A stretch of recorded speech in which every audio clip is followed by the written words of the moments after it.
यामध्ये आता सर आपण लोकांबद्दल चर्चा केली, वेगवेगळ्या पॉलिसीज चर्चा केली. तुमच्या दृष्टिकोनातून आता धातुशास्त्राचं नक्की पुढचं भविष्य काय?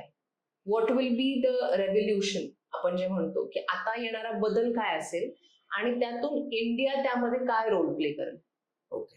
आता ह्या धातूचं अल्युमिनियमच्या धातूच्या प्रॉपर्टीज वरती मी जे बोललो जी. गुणधर्माविषयी, आता नवीन यामध्ये जी टेक्नॉलॉजी पुढचं जनरेशन जे आहे ना की पुढच्या 10 वर्षानंतर ह्या अल्युमिनियमचं रिप्लेसेबल मटेरियल येते मॅग्नेशियम डायकास्ट, ओके. नंतर झिंक डायकास्ट, आणि या अल्युमिनियम अलॉयमध्ये नॅनो पार्टिकल्स ऍड करून ह्याच्या प्रॉपर्टी म्हणजे ह्याच्या टेन्साईल इलॉंगेशन तन्यता वगैरे वाढवता येते. त्यावरती रिसर्च चालू आहे. जी. पुढच्या 10 वर्षानंतर मॅग्नेशियम हा अल्युमिनियम पेक्षाही हलका. जी. त्यामुळे त्यामध्ये आता गाडीची स्ट्रक्चरल पार्ट्स वगैरे मॅग्नेशियम डायकास्टमध्ये असतात. जी. तो बदल आहे. त्यामुळे काळानुसार पूर्वीच्या काळामध्ये लोक टेक्नॉलॉजीला बदलायची नाही. माझी ही फाउंड्री, माझं कास्ट आहे तर कास्ट आहे, निश्चय तर निश्चय आहे, तर काळानुसार आपल्याला बदलावं लागतं, टेक्नॉलॉजीनुसार बदलावं लागतं. जी.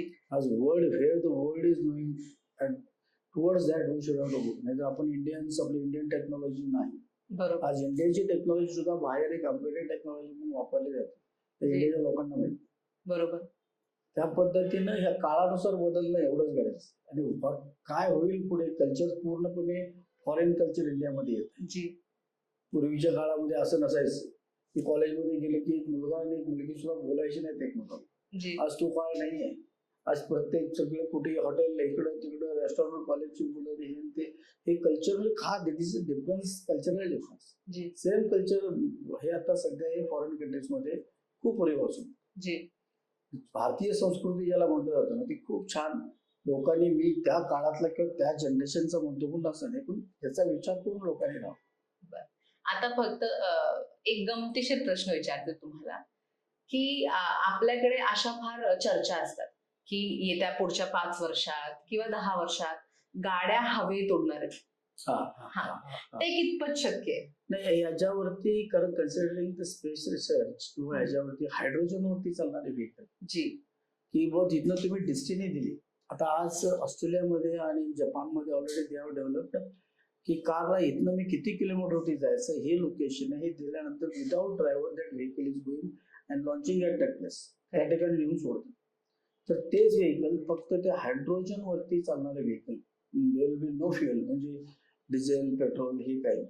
ते डायरेक्टली तुम्ही इथनं सिग्नल दिल्यानंतर, जसे आता विमानला पायलट चालवतो विमान, म्हणजे तो असं स्टेअरिंग वरती असतो असं नाही, त्याला ते रूट असतात, त्या रूटवरनं ते ट्रॅव्हल होत असतं. बरोबर. तशा पद्धतीने ते ट्रॅव्हल करत त्याला ते रूट डिसिग्नेट करणार. आज नेव्हिगेशनला आपल्याला कुठल्याही साध्या रिक्षा ड्रायव्हर बसून, टू व्हीलर बसून आज नेव्हिगेशन वापरतो, नाही तर पूर्वी पत्ता शोधता दिवस जायचे. जी. अशा पद्धतीचे रूट, डिसिग्नेटेड रूट जे असतात त्या रूटनं ते त्या ठिकाणी जाऊन as like a helicopter land, व 2 माणसाचं आहे, 4 माणसाचं आहे. जी. जी आज वरती स्पेस खालच्यापेक्षा वरती तिप्पट स्पेस खाली आहे ना. बरोबर. त्यामुळे त्या रूटमध्ये होऊ शकेल. That will possible.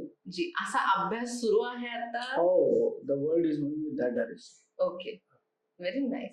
त्यामध्ये सर आता Tesla is a very fast concept, आणि आजकाल ती फार चर्चेतही असते की ड्रायव्हर नसला तरी गाडी सुरू, तुम्हाला धोक्याची चिंता नाही.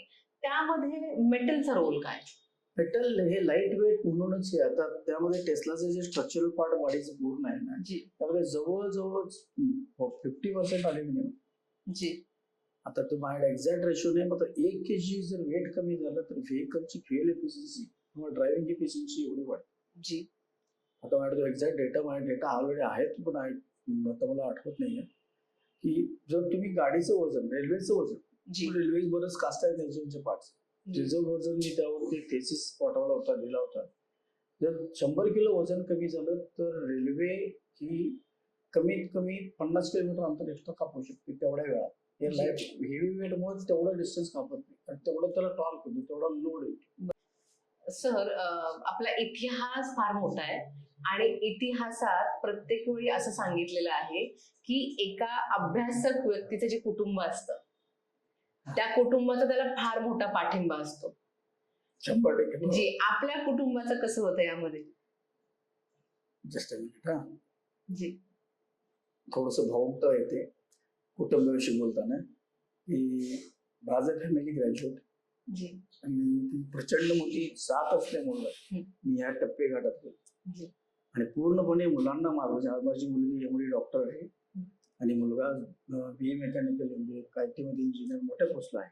जी आणि फॅमिलीचा जेवढा सपोर्ट एखाद्या यशस्वी पुरुषाच्या मुलाला स्त्रीचा, तशी फॅमिली सुरुवातीपासून आफ्टर मॅरेज प्रत्येक सुखा दुःखात सोबत असल्यामुळं हा टप्पा मी गाठू शकतो. जी आणि जर फॅमिलीचा सपोर्ट नसेल, घरी डिस्टर्बन्स असेल, घरी भांडणं असतील, तर या गोष्टी अचीव होऊ शकत. Means behind of my success story तिचा खूप मोठा रोल आहे. अच्छा. आता मुलांचा त्यांच्या बाबांकडे बघण्याचा दृष्टिकोन काय नक्की?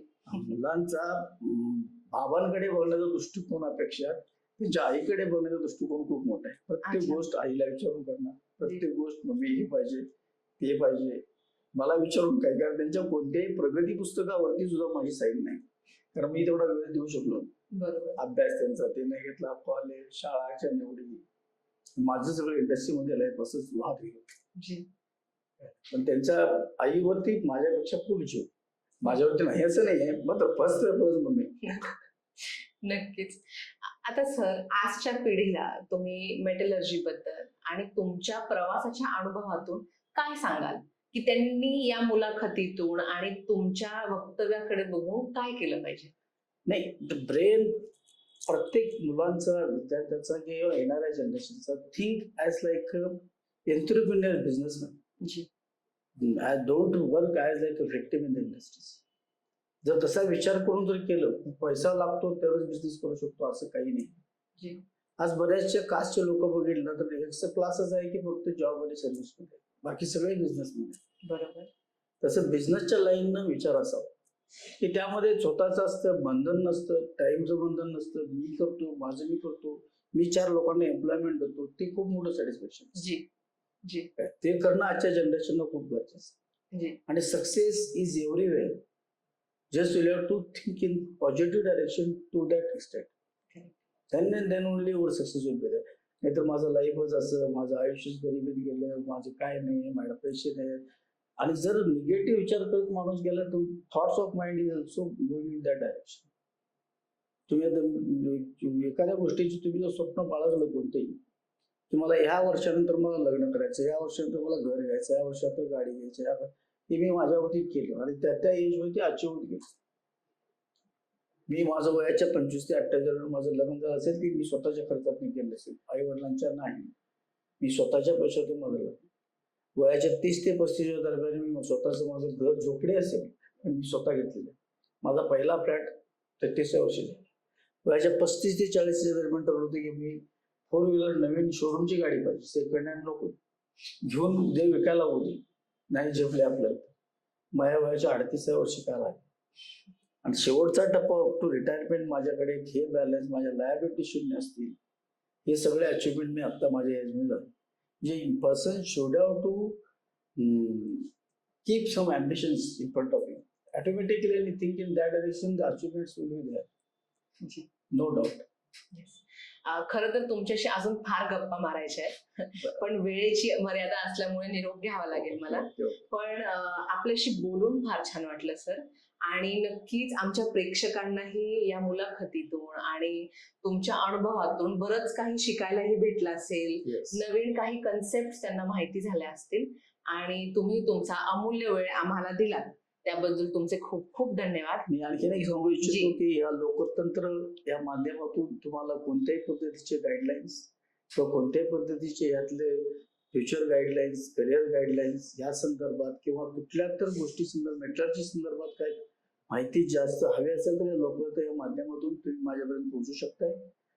त्याबद्दल त्यामध्ये कोणतंही हे नाहीये आणि तुम्हाला त्या पद्धतीचं गाईडलाईन्स माझ्याकडून मिळून जाईल. शेवटचं मी लोकतंत्राला आभार मानतो, मला इथं बोलायला आणि लोकांच्या पर्यंत माझ्या ज्ञानाचे 4 अनुभवाचे बोलण्याची संधी दिली. जी त्याबद्दल तुमचा आभार आहे. Thank you so much.